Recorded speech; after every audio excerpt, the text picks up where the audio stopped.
राजकीय विश्वात पुढची बातमी। काँग्रेसचा एक मोठा नेता आज भाजपमध्ये प्रवेश करणार असल्याचं कळतंय। भाजपचे राष्ट्रीय अध्यक्ष जे.पी. नड्डा यांच्या उपस्थितीमध्ये पक्षप्रवेश पार पडेल।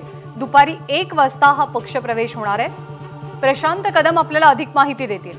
प्रशांत, भाजपने दावा केलाय काँग्रेसचा एक बडा नेता भाजपत सामील होतोय। नाव वगैरे काही कळू शकलंय का?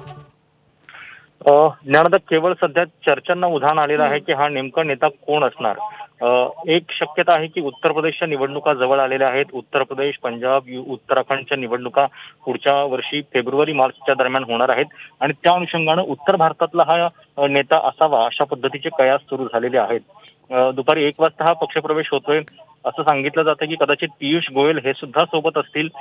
हा नेता जो आहे तो नेमका कोण आहे याच्याबद्दल खूप चर्चा सुरू आहेत। खूप वेगवेगळी नावं जी आहेत ती याच्यामध्ये चर्चिली जात आहेत। मात्र तो रहस्यभेद जो आहे तो अजूनही झालेला नाहीये। एक असंही काही लोक म्हणतात की हे माजी मंत्री आहेत, त्यामुळं काही नावांच्याकडे सुद्धा संशयानं पाहिलं जातंय। मात्र हा नेमका कोण नेता आहे हे अजून कळलेलं नाहीये। पश्चिम बंगालची निवडणूक सुरू असताना दिल्लीमध्ये जवळपास रोजचा हा नित्यक्रम होता। भाजपच्या मुख्यालयामध्ये तृणमूलचे जे काही नेते आहेत ते सामील होत होते आणि जशी आता ही निवडणूक संपली आहे, उत्तर प्रदेशची निवडणूक आली आहे, तशी आता पुन्हा प्रवेश सुरू झालेले आहेत की काय हे याच्यामुळे आता म्हणायला हवं। प्रशांत, धन्यवाद। ताजी माहिती जाणून घेत राहू। एबीपी माझा, उघडा डोळे बघा नीट।